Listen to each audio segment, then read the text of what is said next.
Ki te whei ao ki Te Ao Mārama. He whakaaetanga hou me Te Whānau o Waipareira e tukua e te mana whakawhiti tamariki Māori i ngā ringaringa o Oranga Tamariki ki ngā whānau. No tamariki Māori will be, in our area will be uplifted without our intervention. Ko te Wharekura o Hoani Waititi no Tāmaki Makaurau, te toa whakaihuwaka o ngā whakataetae kapa haka kura tuarua o te motu mo te taurua mano rua tekau mārua.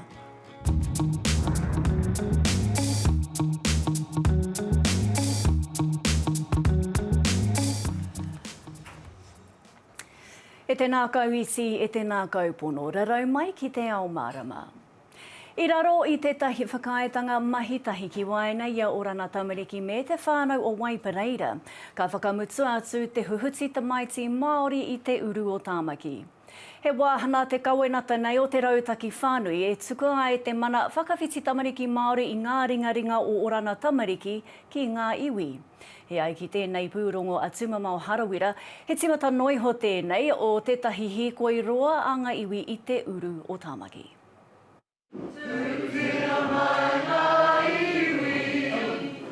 E pākaha ke nei te whakahaua ngā iwi kei te uru o Tāmaki, ko tō te rā kirunga i tā te tamaiti Māori noho kiraro i Oranga Tamariki. Our babies are a solution waiting to happen, not a problem waiting to be punished. He whāinga nui rawa atu tā te whakaitanga. Koe nei te eki ngā āpiro, koe nā te tāngai ngai o ngā tua, koe rā tāne nui ārangi, tāne te waiora katau mai rā ko te ahomatua, ki tēnei huringa o koa ngai. No tamariki Māori will be, in our area will be uplifted without our intervention. E 5 miliona tāra te nui o te moni e haere ana ki te whānau Waipareira, hei whakatituki a rātau mahi tiaki tamariki no te uru o Tāmaki. I raro i te whakaitanga ka whai hoki ngā mātāpono o te tiriti e pāna ki te mahi tahi. A partnership is a totally different relationship. You know, I'm not an employee. I'm not a contractor. I'm a tangata tiriti, no I'm tangata whenua. E wāhi tō te kāwanatanga, engari he wāhi tino paku tēnu ati rawa. Ko te nuinga o te wahanga, kia ngai Māori mā, hei tiaki, ia tātou ake tai tamariki. The role of the Crown would be the last resort. You know, if we have to step in with a whānau, it's the last option, not the first option. Ko tētahi atu wāhanga nui pēa o te whakaitanga o ko te whakatinanatanga o ngā whāinga.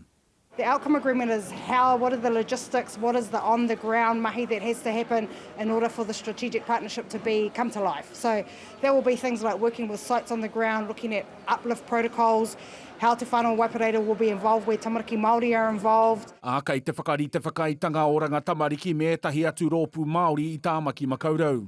Through Te Pahiringa o Tāmaki and Waipareira, this just strengthens and enhances that honona between Oranga Tamariki and Manurewa Marae through Waipareira. Mo te oranga, wā tātou tamariki, te take, tumamau harawira Te Ao Mārama. Ko te Wharekura o Hoani Waititi marae no te uru o Tāmaki Makaurau, nā toa whakaihuwaka o ngā kapa toa e iwa i tohua ki ngā whiringa whakamutunga o te whakataetae kapa haka kura tuarua o te motu i tēnei rā. Ko manukura no te papai o ea, ko te kura kaupapa Māori o te kautu, hoki no rotorua, rātau ko te reo whakakoko o mauao no taurana, nā kura tauhou i whiria ki te taumata whakamutunga i tēnei tau, whai muri i te ekena o tōna ko tahi mano e 500 tamariki no nā kura 38 o te motu ki te papatū waiwai i ngā rohe e 5 i tēnei wiki. I eke rātau me ērā ko eke i mua ko te maurea whiritoi, rātau ko nā tai ātea hoki no kirikiri roa, me raukura no rotorua, nā tō te whakataetae whakamutunga i te taurua mano tekau māiwa. He oi, i te mutuna iho i toa tuatoru mai ko te Wharekura o Ruatoki no Mātātua.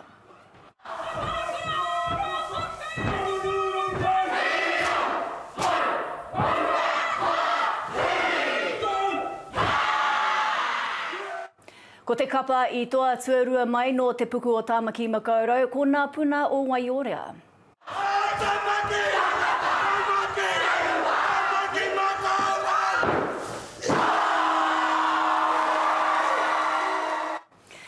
e rua tekau tau I muri mai tā rātou tuahanga whakamutuna I te whakataetae kura tuarua a motu. Tuarua rawa I tū ki o tautahi ki te taumata toa hoki atu ai. Ko te Wharekura o Hoani Waititi marae. Nā, hai kōrero I mo tēnei ekena nunui whakaharahara ko te tumuaki ōmua o Hoani Waititi, ara ko harerua kua hono mai I naenei ki taku mōhia. Hare, tēnā koe! Kia ora, tēnā koe pēata. Tuatahi nā mihi nui ki tō kura ōmua mō tēnei ekena nui. He pēhea nei te hirehira o tēnei ekenga I runga no I te mōhio, kua rua te kautau no tā rātou tuahanga whakamutunga I te whakataetae kapa haka kura tuarua o te motu. He mea nui. Me hia ki nā tamariki, ko hara mai ko wehe, mōkua ki tēnei tau kai te whakatānoho, he mahi rangahau I tēnei tau ka hoki ata te tima te tau kai te heke mai. Nā reira, kura taku mahi are te mea ko wehe ke Hoani Waititi, he rangahau noiho. He rangahau noiho. Nā reira, e kua ana, e hari kua ana, I eke a mātai tamariki, mi tēnei tau, I Waipareira me ki, me te rongo I nā ingoa o Ruatoki. O Waipareira hoki tō mātai whānau no Waipareira, hauna no te rātou nā kura o Ruatoki engari me ki noa e mihi nui ana ki a mātai tamariki me nā kaia ko te kapa, me ki nā kapa katoa, he rei te mea māma he rere ki tēnei tā. Nā reira, ka mihi atu ki te kaupapa me ki. Nā runga I tērā, I te mea mōhio na tātou rerekē rawa atu te āhua o tēnei tu whakataetae I tēnei tau. Ki tō titiro, he I whaihua nui tonu tēnei whakataetae? I tētahi mea I hua ke I nā kōrero I puta. I mutu te tū, ana mutu te tū ka whakatā. He whakatā, kāre wari ake ana ki te tatari I tauawa atu me kōra nai mo te wā I tū. Kāre matai te tatari ko waia ki tātai rua rā, pēa toru rā, ko miti te kaupapa ko mōhio kua I whakaihuwaka engari. I whakatāna tamariki heke nā taumaha, ka mutu I aro atu ki e rātu kapa, mutu ana tērā ka aro ki kaupapa ki ata, he kaupapa nui anō, tā tēnā kura, he pēra anō a mātai tamariki o Hoani Waititi tēnei wiki, e hara mai ana he pī ki kaupapa whakaari tā rātou. Me etahi atu nā kura Waipareira hoki. Nā reira, I whakatā mai te kaupapa, e rei te mea I noho taumaha, I wawa rā poto noiho, engari whakatā mai te kaupapa. Ka me te tainua ki tēnei rangi, o te rangi I nanahi, mōhio kua I uruki nā whiringa whāiti, a tainua ki tēnei rā, kua I eke, kua I nā tua o te motu. Nā reira, he painga I roto, he rereke, he painga I roto, a kai reira anō etahi atu mea hei wānanga kāre kore, ka wānanga hia e nā kai whakahaere. Engari e mihi ana ki nā kai whakahaere maia, te whakatau ka pēnei, ka miti noho māro ki te rā whakatau nā rātou nā mea pēnei Ari hia mā, Ari hia Sterling mā, nā mea pēnei Kimiora mā, Webster mā, wai atu nā kai whakahaere o nā whakataetae a moti mo tēnei tau. Kāre kore nui ngā taumaha tanga ki runga I a rātau I tēnei tau. Wea no ki tō titiro, he tohu e nei whakataetae o te matatini ka tū ana maramatata nei? Ko ki te tātou, kāre pēa e ahu pēra, ko ki te ke tātou I te whutipōro, I te riki, I te nitipōro wera mea katoa, ko te whera katoa wera mea. Ki te motu, nā reira, engari ko te mea ke, prēne ka haere a matatini pēnei nā matatini kua hipa, o nā tau kua hipa, prēne anei he prēne ko whakatauira mai tēnei whakataetae, ka te prēne kai tūpono ka raru anō, ka pahu anō tētahi atu mea, e mate ai te noho whaiti, a rohe nei, a taone nei, a hāti nei, kori te ke te prēne mo te motu, mo te matatini, ki te hiahia. Koe no e whakapai ana hau e kāre pēnei, kāre tātou e pēnei mo te matatini, engari e ahu whakamuana mai I nā mate koraunga. Hare, tēnā rau atu koe I nā kōrero nā mihi nui. Apai, tēnā koe pēata, mihi atu ana. Nā kia whakatātātou mo te wā poto, kai tua ke tonu, he whānau kai Aotearoa e ngana na kia ora tonu ai te tūmomo mahi whakatangi rakuraku nei, a rātai lehengi mō ngā whakatipuranga hāmua.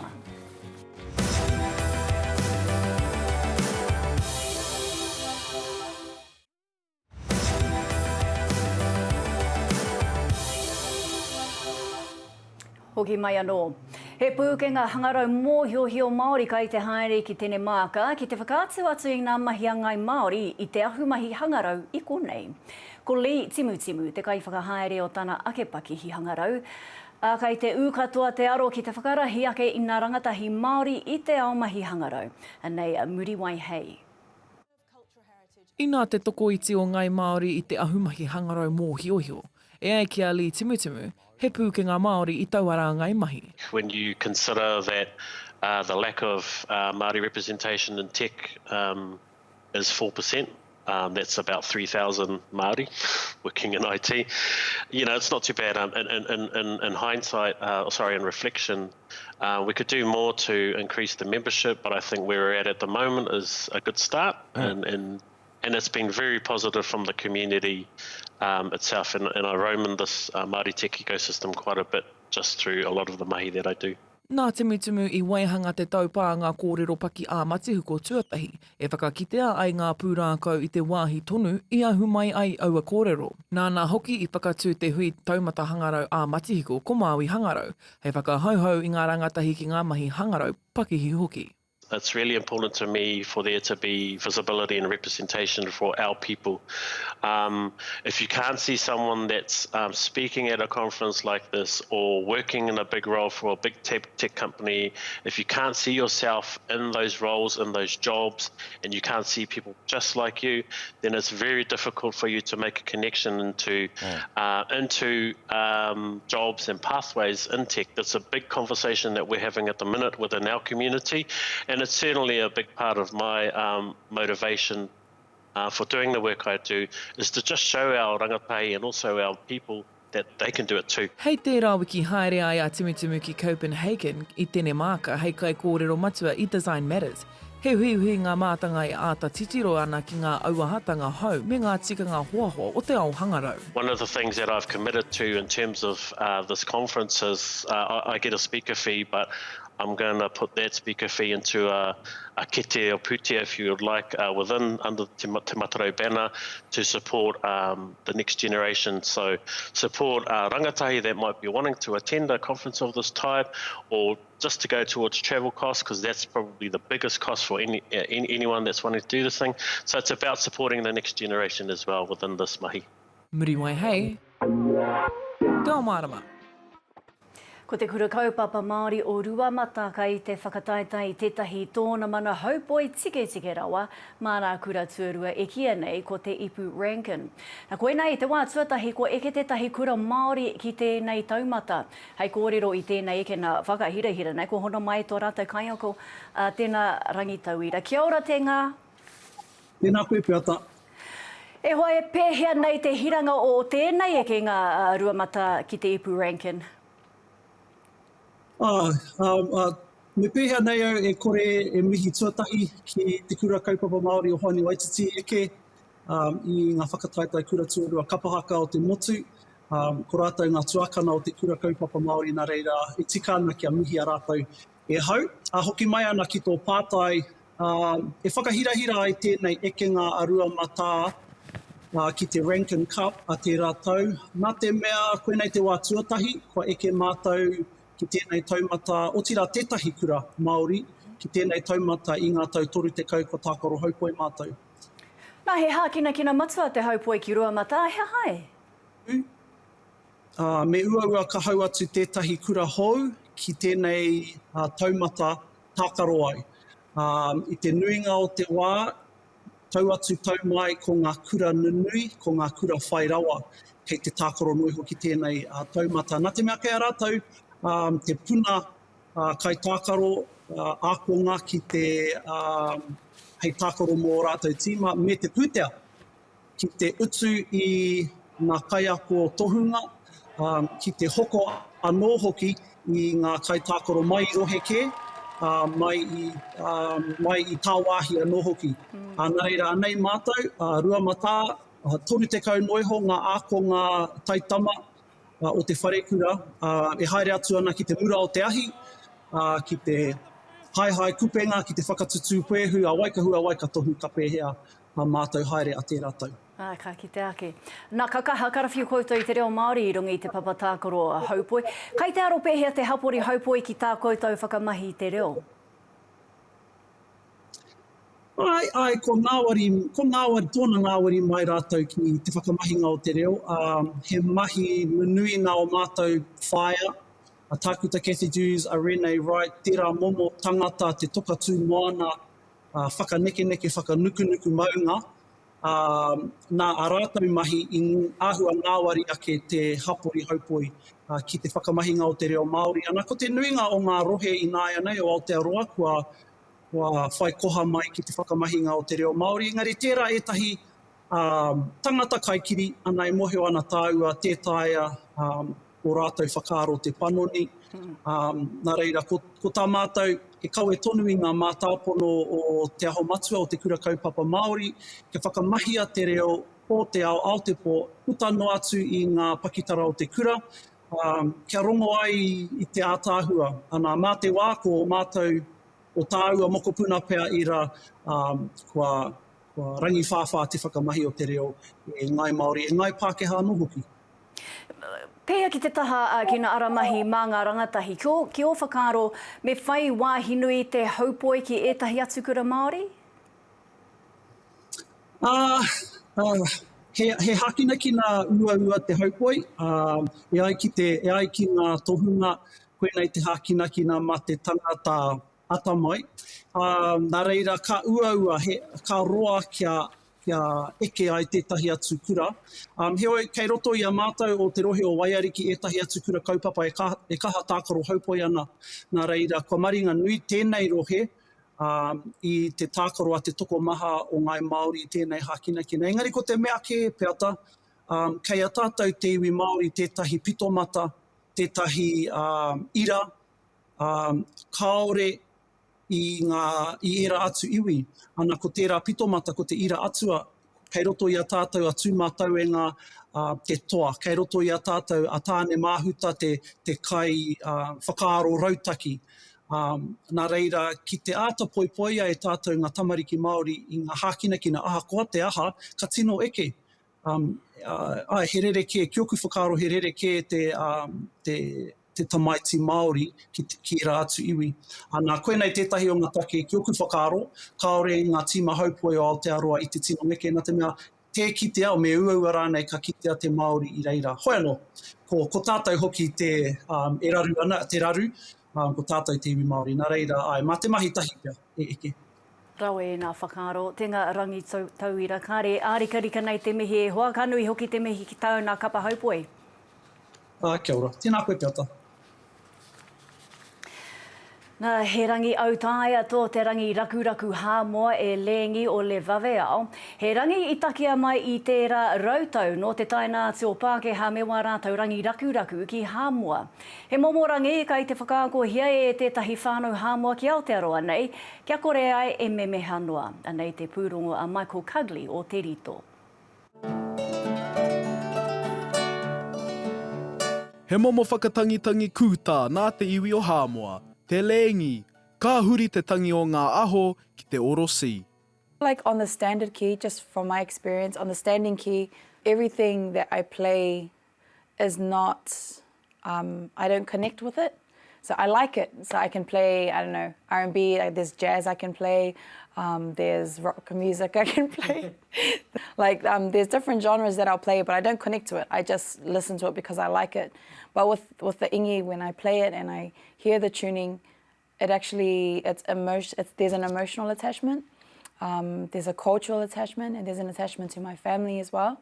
Ako ai a Hannah Schmidt ki te whakatangitangi lēngi ki ngā rekereke a tōna matua iaia e tamariki ana. He tauira ana i tēnei wā, hei pupuri i tēnei tikanga tuku iho, hei honohonoa nō hoki ki tōna iwi hāmoa. It's a good genre of music to listen to keep you calm and to meditate and to put you in a good mindset. And it takes us back to our home in Samoa and the ocean, and having those calming thoughts in your mind is revived through this ki. Mā te rakuraku lēngi e whakakotahi ai ngā ringa puoro. One way I can just pull out a solo out of nowhere, but these guys are the ones who are keeping my back. So like we're all a team. We're all staying in harmony while we're performing. So no matter where I go around the guitar strings, so like any part of the song, I would just get lost. But then once, if I get lost, I can look back to these guys. They're continuing the song from the first verse, chorus, second verse, whatever. I can always look at them as my support. Toko iti ngā tauira, engari e ngā kau nui ana rātou ki tō rātou kaiako. More of a friend. More a friend. I didn't say that.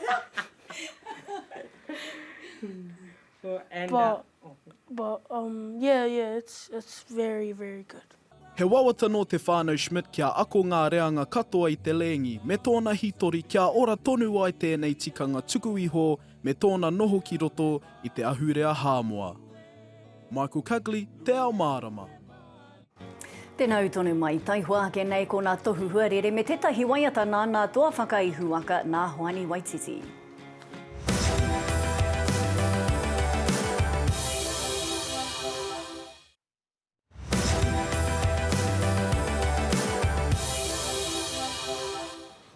Hoki mai anō, āko tonu nei tētahi waiata nā Hoani Waititi e nari tuatahi ake, kia te tiro ki nā tohua tāwhiri mātea. Hei te ata, heke ai te ua ki kā tāia a pōpō, ka mārire haere te hautonga māuru ki Tāmaki Makaurau, hei te ahi ahi pō. Ahakoa he māku he rangi mahana tonu ki Rotorua, ka huri te hau wātu, te hau kape, te hau nota weta ki tūranga hei hautonga. Ngā motu he ua kōpata te kōrero. Heke iho ki te upoko te ika he marangai he patapata I āwha. Ka paki haere ki whakatū e nari ka marangai ki o tautahi. Pai te kōrero ki tāhuna, nā ka mahi ake nā kapua ki Waihopai engari ahi ahi noa he ua kō nehu nehu. Akati, koe nā tā Te Ao Mārama I tēnei pō, tēnā toro atu ki te whārangi ipurangi te taupanga rānei a Te Ao Māori News, mō te roana atu o wā mātou kōrero. Hei whakakapi ake. Ko nā toa whakaihuwaka o nā whakataetae kapa haka kura tuarua o te motu. Anei te whakaeke o te kura kaupapa Māori o Hoani Waititi marae. Noho atu koutou I runga I te rangi Māori.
Tēnei.